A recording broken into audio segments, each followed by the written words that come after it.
Hello, this is Camus, and welcome to the first in a series on Coffeehouse chess openings.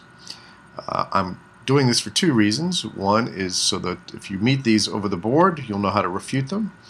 And also, if you want to play them, this will provide a quick guide as to getting started on these openings. Now, first I have to say that I do not recommend these openings.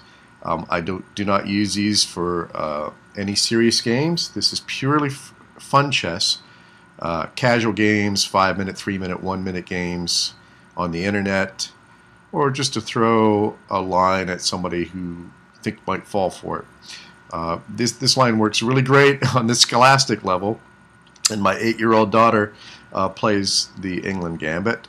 I don't recommend it for people above the scholastic level, however. But if you're looking for a fun opening and a quick trap, then by all means, these openings might be right for you. Okay, so we'll look at it from the black perspective, but I will turn the board around later, and we'll look at it from the white perspective so that you know how to meet this. I actually lost to this. I fell right into the main trap a couple of months ago, and I decided to look it up. Thought, well, if I can fall into it so easily, maybe others can too. And indeed they do. But the truth is, if with a little bit of time, you can find the correct moves over the board, and then you're pretty much sunk. Okay, so let's begin here. So this opening begins after 1d4, and one of the attractions of the opening is that you can nearly always get it. Because declining the gambit, in this case, is not all that effective. There are a couple of ways you can do it. You could play e4, e takes d4, queen takes d4, knight to c6, and now we've transposed into the center game an opening that's considered not terribly ambitious for white. As you can see, the black queen is going to have to, the white queen is going to have to lose some time, and so this opening is not super for white. I would say that black is probably equal here. But if you know the center game is white, then perhaps you're fine with transposing into it. Okay, so that declination doesn't really work too well. White can also play d5, but after bishop to c5, black is at least equal and maybe even better. And so he just has easy development. He's going to play d6. He may be able to surround this pawn at d5 at some point. He has options of playing f5 and a kingside attack. It's a good position for black, so black should welcome this. He can also play c4. But then again, we get a similar kind of position to the center game. After knight to c6, the queen must go away, and black is completely fine, if not better here. Okay, so the only option for white, realistic option, to get an advantage at least, is taking the pawn.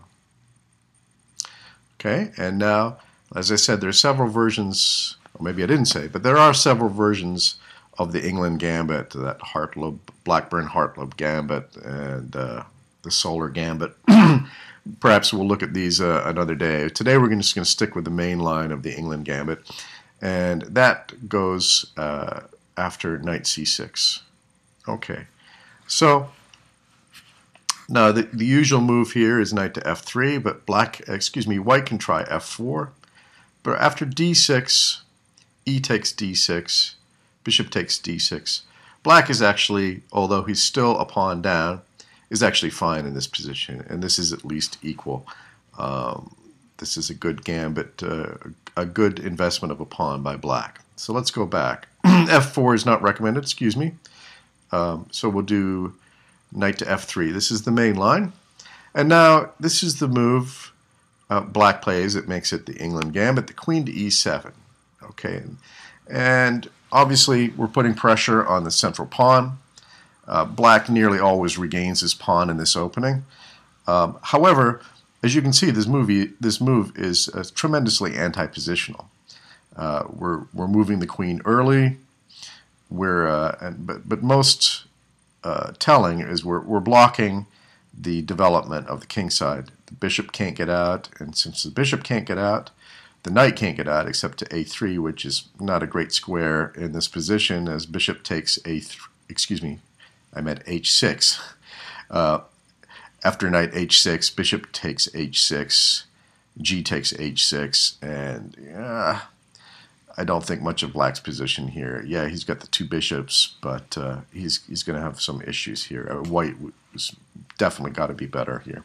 So the main line is bishop to f4. Oh, let's mention knight to c3 first.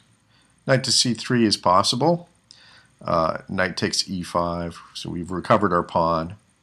And of course, now white doesn't want to take on e5 because then the queen will be more centralized, and this would give black really exactly what they want. So we just leave that knight there. We protect it with e4. After knight to f6, we've got a position where white is a bit better, not tremendously so, but it's got something of an advantage, mainly because of this poor queen position. But black is okay. There's no real worries here, and it's a playable position. Okay, so let's go back. The main line, as I said, is bishop to f4. And now all roads in the Englund Gambit diverge after queen to b4 check. Okay, so white has a number of responses. We can see that we have a check, and we're also attacking the bishop on f4. Now, let's get the bad news out of the way first. Okay, so consider if you were white, what you would play in this position. You see that the bishop's attacked and you're in check. So the natural move is to retreat the bishop. But actually, it's not the best move. It's actually, that move is fine, but probably the best move in this position is knight to c3. And then after queen to f4 would be a horrible mistake, because after knight to d5, the queen is attacked, and also the pawn on c7 is attacked. We get something like queen to e4, knight takes c7 check, king to d8, knight takes a8. And I don't know, perhaps white may not get that knight out, but for the time being, he's up material in this position. So it's given up the exchange. And so it hinges on whether white can get the knight out. I think the sense I got from reading some of the literature is that white is just fine here. So queen to f4 is not recommended. Queen to b2 is not all that much better, really. Bishop to d2, bishop to b4, rook to b1, queen to a3, rook to b3, queen to a5. This is all forced. a3, we take off on c3, bishop takes, queen to c5, e3, and look at white's development versus black's development. Material is actually equal. Knight g to e7. After bishop to d3, white really almost has a winning position here. Black is going to have problems with his queen, and white is poised to initiate kingside attacks. It's a very unpleasant defensive position. And this is the main reason you should not play the Englund Gambit, because you don't want this position. It's not fun. And my prediction is you'll lose a lot of games if you get here. Okay, so this is we'll go back to the black perspective here, now that we've shown the problems with the Englund Gambit, or at least some of the problems. So let's look at some of the other responses here. A natural mistake would be knight b to d2, but this forgets about the bishop on f4. So this is the trap that a lot of juniors miss. Queen to d2 seems to be a better solution because it protects the bishop, breaks the pawn, but we just take the b pawn. And now if white mistakenly tries to save his rook with queen to c3, then bishop to b4 is a very unpleasant surprise for white. He's going to be losing the queen in this line.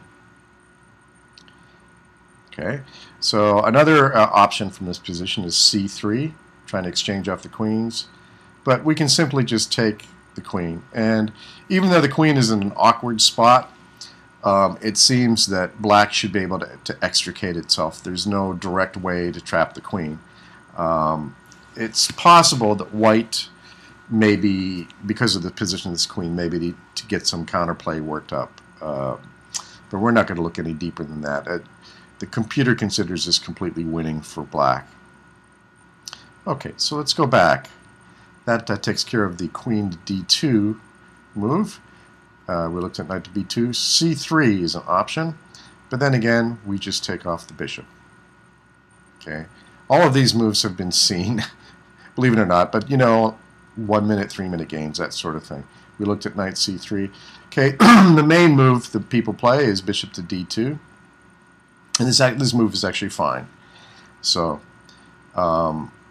queen takes b2, and now knight to c3 again is the best move, and it's not that hard a move for white to find. And again, we have another similar position as to before: knight to c3, bishop to b4, rook to b1, queen to a3. Actually, this just transposes. Okay, so this transposes in the earlier line: queen to c5, and e3, knight to e7, knight g6, and really black is not doing well here. Okay, so if white decides to get fancy, tries bishop to c3 to save his rook another way, then bishop to b4 again offers the same sort of dilemma. We're not losing the queen here, but white is going to come out on the losing end of this no matter what he does. If he tries queen to d2, bishop to c3, and here again, if he tries queen to c3, then queen to c1 is a famous checkmate, and probably the main reason people play the Englund Gambit today. If he plays knight to c3, we just take that rook with check, and we're comfortably winning here. So that's not a good option. So instead of queen to d2, we take the bishop instead after knight takes bishop, not queen takes bishop. Then we have a number of responses from white. We play knight to a3, but then we just take it, rook to c1 because the knight was threatening c2, knight to a2, rook to a1, queen to c3 check, and of course he can't interpose with the queen because we take the rook in the corner, so he has to interpose with the bishop, with the knight. Then after knight to b4, black is just winning. This is very good for him. So let's go back. So knight to a3 is not an option. Queen to d2, we take. We could take the rook, but let's take a pawn off first. So knight c2 check, king to d1. Now we take the rook, queen to c2, and we have a little issue with trying to get the queen out. So we have to play d6. And there's some other moves here, but this is the best line according to the computers. E takes d6, c takes d6. Now our queen is someplace to go to. We can go to f6. e4, knight to e7, bishop to d3, castles, and black is fine here. He'll be able to get the queen out. Excuse me. Okay, so let's go back here. That was queen to d2. What if he tries knight to d4? Seems to at least guard the c-pawn, but it doesn't help because we just take the rook, and if he plays, say, a3, queen to d4 is a big shocker, and here if he plays queen to d4, knight c2, king to d2, we recover the queen with interest. This is winning for black. If he plays instead a takes b4, we just exchange queens, king to d1, and now material is even, but after a5, black is actually doing much better here. And the development of the piece is about the same, but we're about to get either a strong passed pawn or an open file for a rook and some embarrassment on white's last rank. So this is not an effective solution. Okay, so we've covered those lines. Did we cover c3? Yeah, c3 is another option, but we just play knight takes a2 check, and if he tries knight to b5, aiming for our weak c7 pawn, king to d8, he tries taking it, but it doesn't help. We just play knight takes c3, and the knight is pinned, and black is going to come out ahead here. Okay, let's see. We covered all of that. Yeah.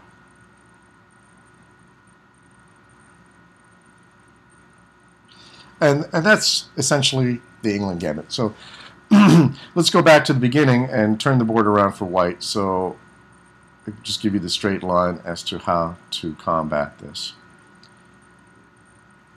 Okay, so d4, e5.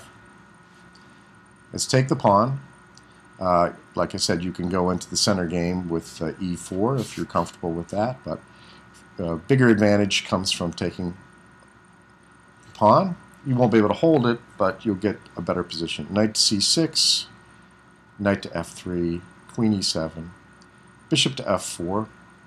Also knight c3 is possible, that last move.